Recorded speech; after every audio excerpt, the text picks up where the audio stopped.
I want you to get this. That same Spirit that was the same Spirit of God that was in Jesus during the storm, the same Spirit of God that was in Jesus during the storm, that allowed him to go and lay down on a cushion and rest and sleep and have to be woken up in the middle of the storm. That same Spirit of God is in you. That same Spirit of God is in you. If you have put your faith in Jesus, if you have professed Christ as Lord, if you believe that God raised him from the dead, you become united with him and his Spirit. That same Spirit is the same Spirit that was in Jesus when he was laying down asleep, resting in the middle of a storm. And we want to know, what do we need to do?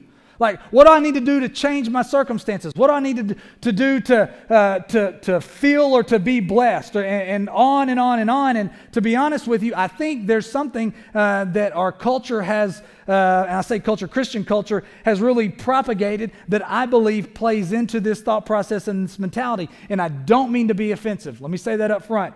This is just something that I have a hard time with, and I'm asking you to consider it. And if you don't agree with me, that's okay.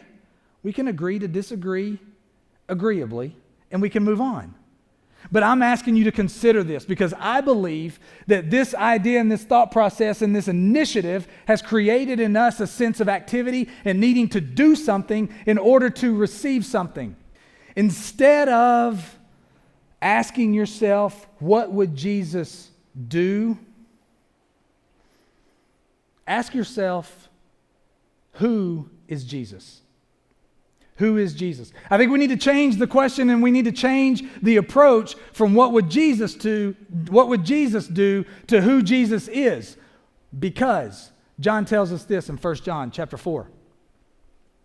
Because as he is, not because as he did, it's not what he says. Because as Jesus is, so are you in this world.